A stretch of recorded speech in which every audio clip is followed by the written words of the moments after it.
दोस्तों, हमारे समाज में इंसानों को मुख्यतः दो वर्गों में बांटा गया है, पहला पुरुष और दूसरी महिला। लेकिन आपको बता दें कि इन दो वर्गों के अलावा हमारे समाज में एक तीसरा वर्ग भी है जिसे अभी तक सामाजिक समानता नहीं मिली। इस वर्ग की कई बातें छुपे रहस्य की तरह हैं और ये तीसरा वर्ग है किन्नर। जी हाँ दोस्तों, किन्नर, हिजड़ा, छक्का, ना जाने हम उन्हें कितने नामों से बुलाते हैं। ये हमें ज्यादातर तभी दिखाई देते हैं जब घरों में कोई शुभ कार्य होता है, जैसे शादी होना या बच्चे का जन्म होना आदि ऐसे मौके पर, जिस दौरान किन्नर घर में आते हैं, आशीर्वाद देते हैं और साथ ही दक्षिणा के रूप में कुछ पैसे भी लेकर जाते हैं। दोस्तों, किन्नर की एक अलग ही दुनिया है जिसके बारे में ज्यादा बातें बाहर नहीं आती, लेकिन जब भी हमारी आंखों के सामने किन्नर पड़ जाते हैं तो उन्हें देखकर हमारे दिल और दिमाग में कई सारे प्रश्न उठते हैं। अगर आपके साथ भी ऐसा होता है तो बने रहिए हमारी आज की वीडियो के साथ अंत तक, जिसमें हम आपको किन्नरों की दुनिया के कुछ ऐसे गहरे राज बताने वाले हैं जिसे आपने आज से पहले कभी नहीं सुना होगा। दोस्तों, सबसे पहले तो आप ये बात जान लीजिए कि किन्नर की मौत के बाद किन्नर समुदाय मातम नहीं मनाते बल्कि खुशी मनाते हैं, क्योंकि इनका मानना है कि मरने के बाद उन्हें इस नरक रूपी जीवन से छुटकारा मिल जाता है। इस खुशी में ये लोग मंदिरों में दान दक्षिणा करते हैं और भगवान से प्रार्थना करते हैं कि उनके मरने वाले अगले साथी का जन्म इसी किन्नर रूप में ना हो। दोस्तों, यहाँ तक कि जब किसी किन्नर की मौत हो जाती है तो उसके शव को पहले जूते चप्पलों से पीटा जाता है और फिर सभी किन्नर शव के पास खड़े होकर मरे हुए किन्नर के लिए अपने अरावन देवता से प्रार्थना करते हैं कि अगले जन्म में वो किन्नर बनकर पैदा ना हो। किसी भी किन्नर की मौत के बाद पूरा समुदाय एक हफ्ते तक भूखा रहता है। यह एक हफ्ते तक सिर्फ पानी पीकर रहते हैं। किसी किन्नर की मौत होती है तो शव को सभी से छुपा कर रखा जाता है और उसका अंतिम संस्कार बहुत ही गुप्त तरीके से रात के अंधेरे में किया जाता है। किन्नर की मौत के बाद उसके शव को किसी आम इंसान को नहीं दिखाया जाता। इसके पीछे मान्यता है कि कोई समान इंसान इनके शव यात्रा को नहीं देख सके, अन्यथा मरने वाले किन्नर का जन्म फिर से किन्नर के रूप में ही होगा। दोस्तों, दरअसल किन्नरों की जिंदगी शुरू से लेकर अंत तक दुखों से भरी होती है, इसलिए इनके मरने पर इतने तरह के प्रकांड किए जाते हैं।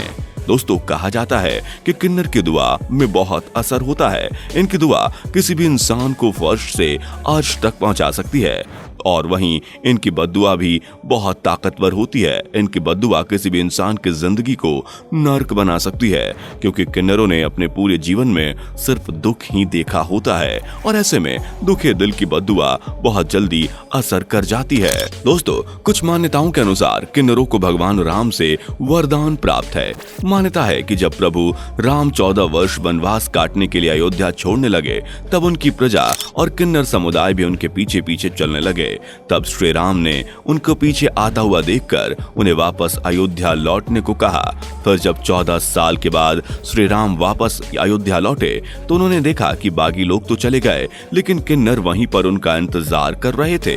उनकी भक्ति से प्रसन्न होकर प्रभु श्री राम ने किन्नर को वरदान दिया कि उनका आशीर्वाद हमेशा फलित होगा।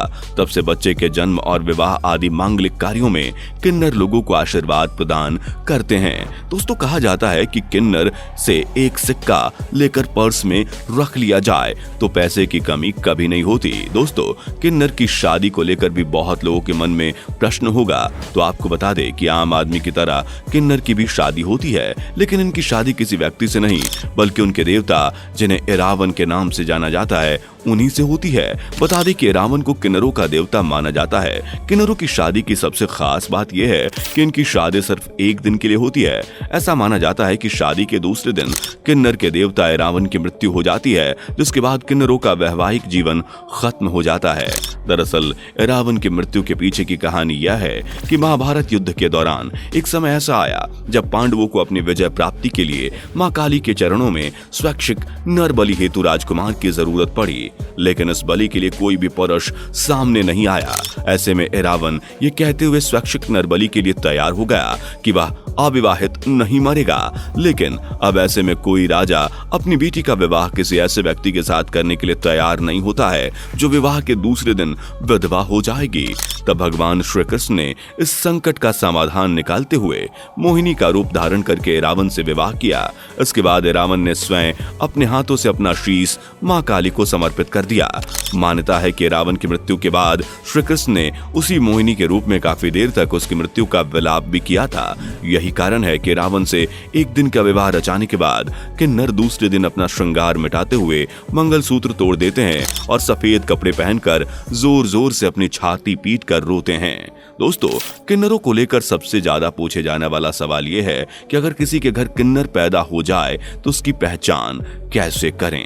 दोस्तों, सबसे पहले आप ये जान लो कि किन्नर दो तरह के होते हैं, एक पुरुष किन्नर और दूसरा स्त्री किन्नर। इनकी पहचान इनके गुप्तांगों को देखकर की जाती है। जो पुरुष किन्नर होते हैं उनके लिंग का विकास पूरी तरह से नहीं हो पाता, उनका लिंग का आकार छोटा ही रह जाता है और इस तरह महिला किन्नर की योनि भी विकसित नहीं हो पाती। उनकी योनि का छिद्र बहुत ही छोटे साइज का होता है जिसे सेक्स में प्रयोग नहीं लाया जा सकता।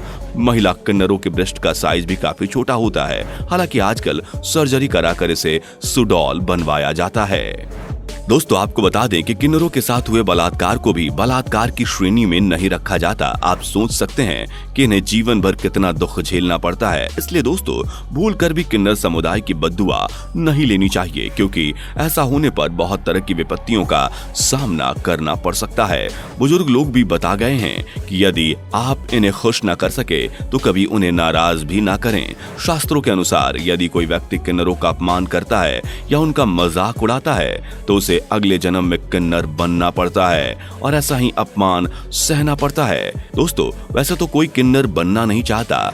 किन्नर बनने के मुख्य दो कारण होते हैं। पहला रीजन साइंटिफिक है। दरअसल जब बच्चा गर्भ में प्रवेश करता है तो 3 महीने के बाद उसके अंग बनने शुरू हो जाते हैं। लेकिन इस बीच अगर प्रेग्नेंट महिला किसी गंभीर बीमारी का शिकार या किसी दवा का सेवन कर रही है या फिर किसी अन्य कारण से महिला के हार्मोन डिस्टर्ब हो जाते हैं तो बच्चों के गुप्तांग पूरी तरह से विकसित नहीं हो पाते, जिससे कई बार बच्चों का गुप्तांग महिला और पुरुष की मिलावटी रूप बन जाता है। दोस्तों, किन्नर बनने का दूसरा रीजन यह है कि किन्नर कभी बच्चा पैदा नहीं कर सकते।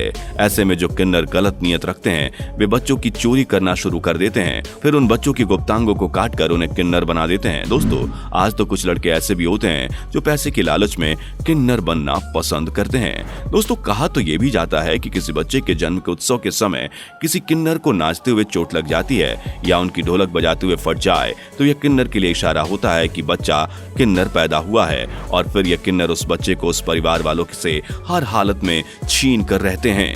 दोस्तों, किन्नर को लेकर यह भी मान्यता है कि इनका जन्म ब्रह्मा जी की छाया से हुआ।